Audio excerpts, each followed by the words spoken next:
तर तुमच्या पुढे आता दिसत आहे कॅटलिस्ट म्हणजे काय. एकदम सिंपल थिंग आहे बघा, तुम्हाला झालेलं पण आहे ऑलरेडी. हे जे कॅटलिस्ट आहे, catalyst basically rate of reaction alter करतो. अल्टर म्हणजे change. It altars the rate of reaction but it self remains unchanged. म्हणजे त्याच्यामध्ये काही बदल होत नाही, स्वतःमध्ये त्याच्यामध्ये कसलाही बदल होत नाही. उदाहरणार्थ तुम्ही काय करण्यासाठी, फॉर एक्झाम्पल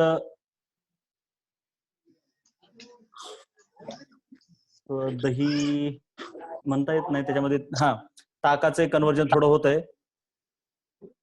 तुम्ही तवा म्हणू शकता बघा. तवा हा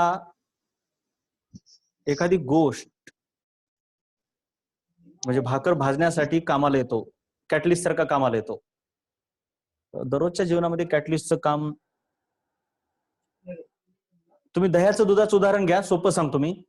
उदाहरणार्थ तुमच्याकडे आहे दूध, तसं तर दूध आपोआप ठेवलं तरी देखील दह्यामध्ये कन्वर्ट होतंय, पण त्याला जास्त वेळ लागतो. पण त्यात थोडंसं ताक टाकलं की एकदम फास्ट होतंय. हे थोडंसं उदाहरण झालं.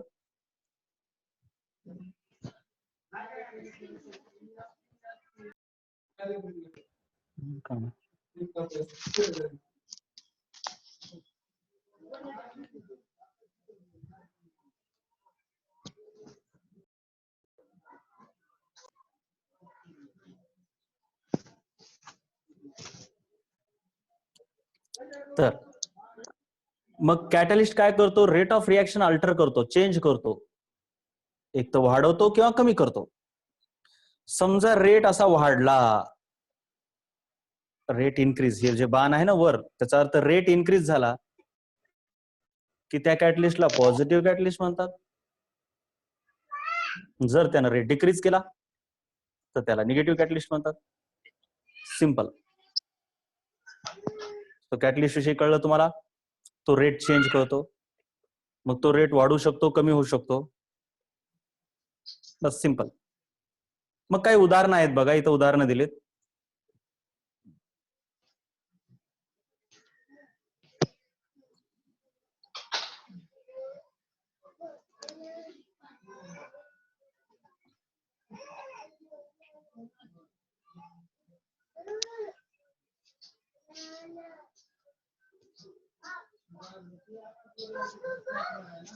केंद्रीय वैष्णवी बेटा म्यूट करून टाक बरं. तो तुला म्यूट नाही का करता येत?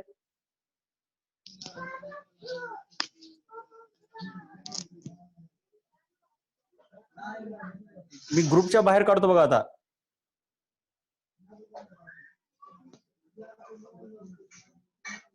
तर इथे हे उदाहरणं दिलेली आहेत बघा कॅटलिस्ट साठी. जसं की नायट्रोजन आणि हायड्रोजनची रिॲक्शन होऊन तुमच्याकडे हा अमोनिया तयार व्हायलाय. तर ह्या ॲरोवरती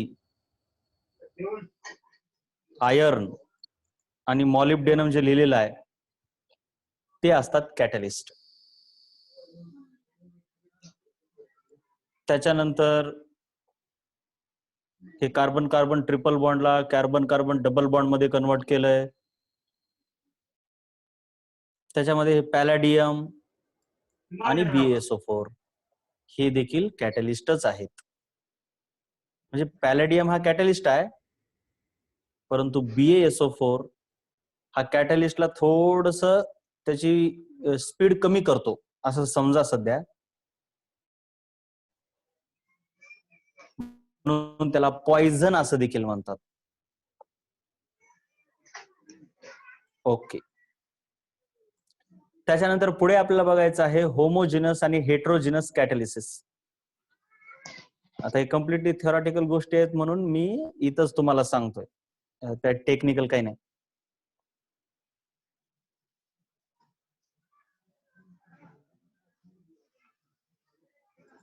एकदम सिंपल आहे बघा.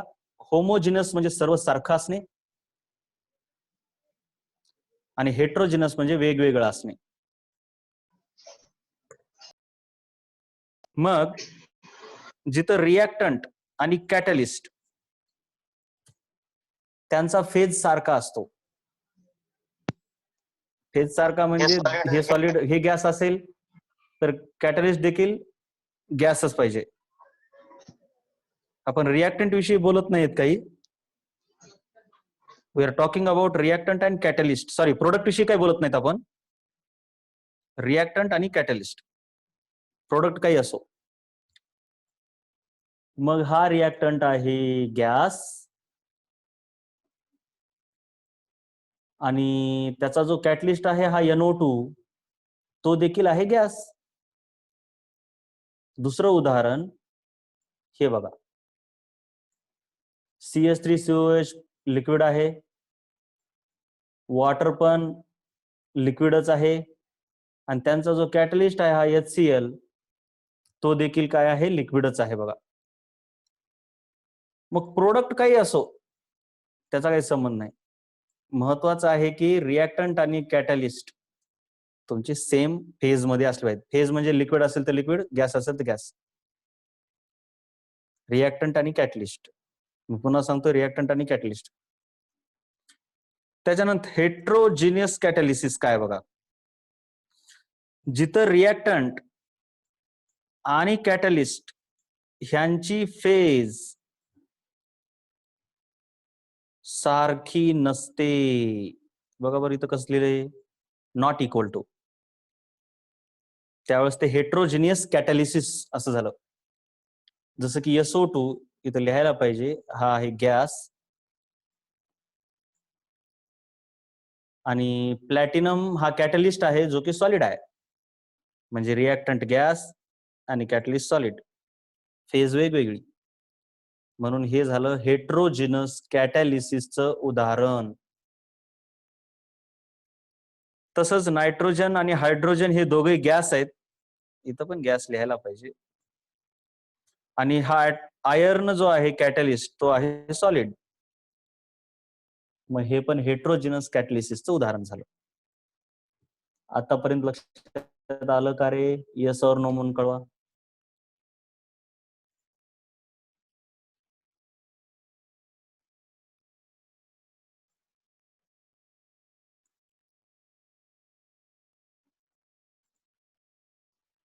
Good, very good.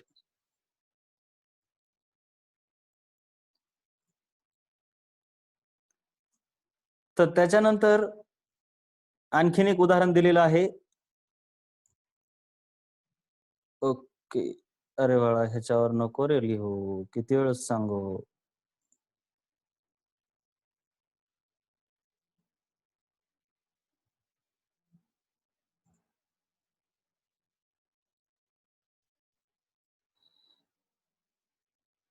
हे बघा, पुढचं चौथं एक्झाम्पल बघा, होमोजिनियसचं. C12H म्हणजे ही साखर पाण्यामध्ये टाकल्या, हे ऍक्वेसच आहे आणि हे पण ऍक्वेसच पाहिजे. हे हिनं चुकून लिहिलंय, जी लिहिलंय चुकून. हे ऍक्वेस आहे बघा, हे पण हे जी चुकून आहे. ऍक्वेस करा H2O ला. आणि H2SO4 हा पण लिक्विड आहे. लिक्विड म्हणजेच ऍक्वेस सारखाच असतो. सो रिॲक्टंट आणि कॅटलिस्टचं सेमच फेज आहे, म्हणून हे पण उदाहरण आहे होमोजिनियस कॅटलिसिसचं. हे सर्व उदाहरणे NCERT मधले आहेत, त्याच्यामुळे ते तुम्ही पाठ करायचे.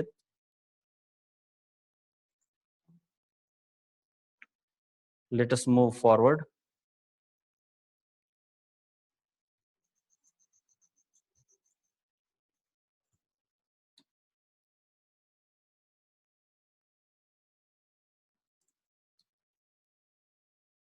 चला, हे अतिशय कामाचं आहे. आता थेरीज ऑफ कॅटॅलिसिस.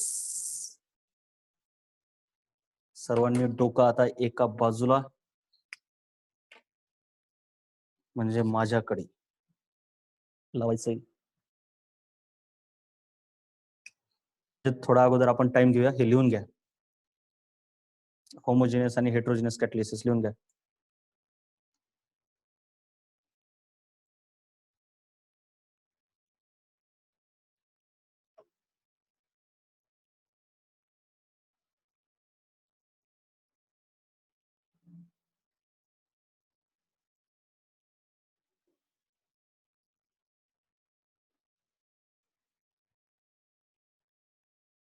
लिखता है ना।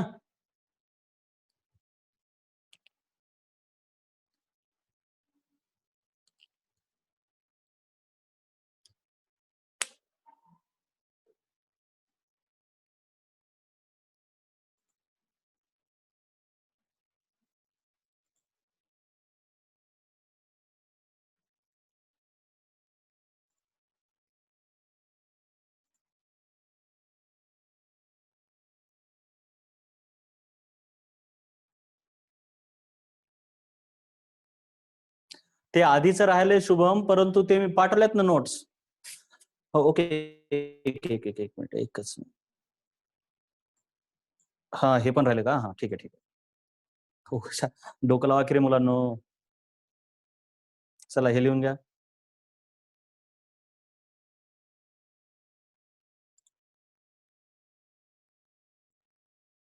ठीक है,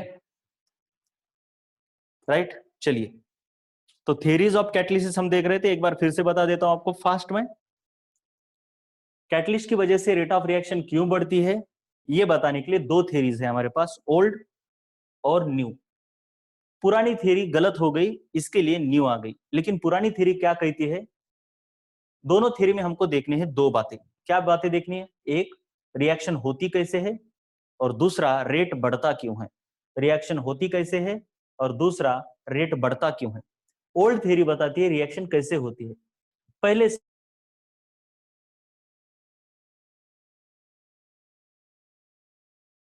के बाद यहां पे कॉन्सेंट्रेशन बढ़ा, तो कॉन्सेंट्रेशन बढ़ने से रिएक्शन हो जाती है. मतलब पहली स्टेप एडसॉर्प्शन हो गया, दूसरी स्टेप रिएक्शन हो गई.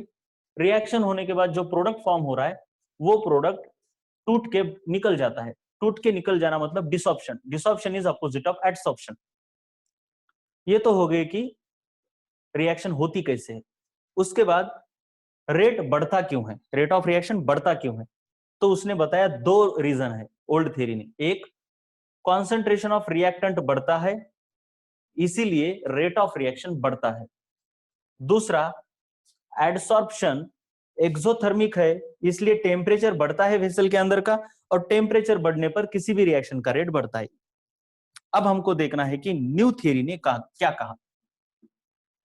न्यू थ्योरी बोलती है सिर्फ ये 3 स्टेप्स काफी नहीं है, इसमें ज्यादा स्टेप्स है. ध्यान रखने के लिए हमको ज्यादा स्टेप्स को देखना होगा. तो क्या क्या स्टेप है? सबसे पहले अब ठीक से देख लो, मैं यहां पे ड्रॉ कर रहा हूं.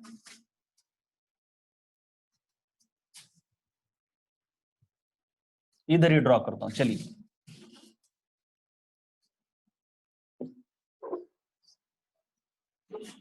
मान लीजिए आपके पास ऐसा वेसल है, राइट. और इस वेसल में आपका ये कैटलिस्ट है. तो ये कैटलिस्ट जो होता है, और यहां पे गैस है, रिएक्टेंट है गैसियस फॉर्म में, एक रिएक्टेंट दूसरा रिएक्टेंट. तो ये थ्योरी कहती है कि भैया इसके बाजू में एक लेयर बनती है, गैस की ही लेयर बनती है. अभी एडसॉर्प्शन हुआ नहीं है, बस गैस की लेयर बन रही है. और ये लेयर इस गैस की तरह नहीं होती, ये थोड़ी सी अलग रहती है. मतलब किसी रिएक्टेंट को देखिए, रिएक्टेंट को रिएक्शन करने के लिए इसके ऊपर जाके एडसॉर्ब होना पड़ता है, चिपकना पड़ता है. लेकिन इस रिएक्शन को यहां से यहां तक आने के लिए कोई कष्ट नहीं होता, लेकिन यहां से यहां तक आने के लिए बहुत कष्ट होता है, बहुत ज्यादा कष्ट. ये आखिरी वाला, ये जो ये लेयर बनी है ना ये कैटलिस्ट के बाजू में, इसे बोलते हैं डिफ्यूजन लेयर. कोई जरूरत नहीं इसको याद रखने की, आपके बुक में नहीं है, मैं बस बता रहा हूं डिफ्यूजन लेयर. तो इस सॉरी इसको डिफ्यूजन लेयर या फिर इसको बाउंड्री लेवल भी बोलते हैं. कैटलिस्ट के बाउंड्री के बाजू में ये फॉर्म हुई है, तो इसे बाउंड्री लेयर भी बोलते हैं, बाउंड्री लेयर. इस बाउंड्री लेयर को क्रॉस करके अंदर आना, इसको बोलते हैं डिफ्यूजन. और इसको क्रॉस करके बाहर जाना, उसे बोलते हैं इफ्यूजन. तो ये न्यू थ्योरी बोलती है ये 3 स्टेप्स तो होते ही है, 3 स्टेप्स, लेकिन इस पहली स्टेप से पहला, इससे भी पहले एक स्टेप होती है, that is diffusion in. Diffusion मतलब अंदर आना, इसलिए इसे डिफ्यूजन इन बोलते हैं। इफ्यूजन मतलब बाहर जाना, उसे बोलते हैं इफ्यूजन आउट। तो ये 3 स्टेप्स तो है ही, लेकिन एडसॉर्प्शन होने से पहले इसको डिफ्यूज करके अंदर आना होगा। तो सब पहली स्टेप क्या बोलती है ये? Diffusion in of reactant. Reactant diffuse in होगा पहले, फिर इसके ऊपर चिपकेगा, मतलब दूसरी स्टेप है एडसॉर्प्शन। तीसरी स्टेप हो जाएगी आपकी यही, रिएक्शन होगी, चिपकने के बाद रिएक्शन। चौथी स्टेप होगी वही डिसॉर्प्शन। समझ रहा है ना? सेम स्टेप से ये 3 स्टेप है, बस पहले एक ऐड हो गई और लास्ट में 5वीं एक ऐड हो गई। डिसॉर्ब होकर प्रोडक्ट, यहां का बॉन्ड टूट गया, लेकिन इसको बाहर निकलना होगा ना, इसको बाहर निकलना, इस लेयर से बाहर निकलना भी मुश्किल होता है, अंदर आना भी मुश्किल होता है। तो बाहर निकलने को हम बोलते हैं इफ्यूजन आउट। लेकिन इफ्यूजन आउट, देखिए डिफ्यूजन इन किसका हो गया? रिएक्टेंट का, लेकिन इफ्यूजन आउट किसका हो गया? प्रोडक्ट का। सो इस थ्योरी के अकॉर्डिंग कैटलिस्ट के प्रेजेंस में जब रिएक्शन होती है तो 3 स्टेप्स में होती है, तो न्यू थ्योरी के अकॉर्डिंग 5 स्टेप्स में होती है। और ये थ्योरी बोलती है 6th point, rate of reaction क्यों बढ़ता है। जैसे कि इसने बोला रेट ऑफ रिएक्शन क्यों बढ़ता है, तो ये भी बता रही है कि रेट ऑफ रिएक्शन क्यों बढ़ता है। तो ये मेनली बोलती है रेट ऑफ रिएक्शन बढ़ता है एनर्जी ऑफ एक्टिवेशन कम होने की वजह से। अब ये एनर्जी ऑफ एक्टिवेशन क्या रहती है, तो ये तो डिटेल में आपको काइनेटिक थ्योरी ऑफ गैसेस में पता चलेगी, लेकिन बस यहाँ पे मैं थोड़ा सा बताता हूं। मैंने ऑलरेडी आपको 11th क्लास में पढ़ाया है। जैसे ये रिएक्शन होती है तो रिएक्टेंट से ऐसे प्रोडक्ट की तरफ जब जाते हैं हम, तो ये रिएक्टेंट से प्रोडक्ट तक ये जो गैप होता है इसे एनर्जी ऑफ एक्टिवेशन बोलते हैं। जब ये एनर्जी ऑफ एक्टिवेशन ज्यादा होती है तो रेट स्लो होता है, एनर्जी ऑफ एक्टिवेशन कम होती है तो रेट फास्ट होता है रिएक्शन का। बस इतना याद रखो आप, ज्यादा टेंशन मत लो, 12th क्लास में तो और डिटेल में हो जाएगा। तो ये थ्योरी बोलती है कि रेट ऑफ रिएक्शन बढ़ता है क्योंकि एनर्जी ऑफ एक्टिवेशन कम होती है कैटलिस्ट की वजह से। अगर निगेटिव कैटलिस्ट है तो एनर्जी ऑफ एक्टिवेशन बढ़ेगी और रेट ऑफ रिएक्शन कम होगी। क्यों? क्योंकि rate of reaction and energy of activation are inversely related, ये बात याद रखो। और दूसरी बात बोलती है कि कॉन्सेंट्रेशन ऑफ रिएक्टेंट बढ़ता है, इस कैटलिस्ट की वजह से कॉन्सेंट्रेशन ऑफ रिएक्टेंट बढ़ता है, उसकी वजह से भी रेट ऑफ रिएक्शन बढ़ती है। तो ये नई थ्योरी बोलती है कि रेट ऑफ रिएक्शन क्यों बढ़ती है, कॉन्सेंट्रेशन ऑफ रिएक्टेंट बढ़ने की वजह से। ये पॉइंट तो सेम है, लेकिन इसका मेन पॉइंट क्या है? एनर्जी ऑफ एक्टिवेशन कम होने की वजह से रेट ऑफ रिएक्शन बढ़ती है, जो पॉइंट इसमें है ही नहीं। टेम्परेचर को ये उतना इंपॉर्टेंस नहीं देती। तो ये बहुत इंपॉर्टेंट पॉइंट है, आपको 12th क्लास में और डिटेल में समझ में आ जाएगा। तो ये है ओल्ड थ्योरी और न्यू थ्योरी। देखते हैं कितना टाइम बचा है, क्या आप लिख सकते हैं? ठीक है, चलिए आप नहीं लिख सकते, मैं डायरेक्टली आपको इसके भी फोटो डाल दूंगा ग्रुप के ऊपर, आप लिख लो। अगर समझ में आए तो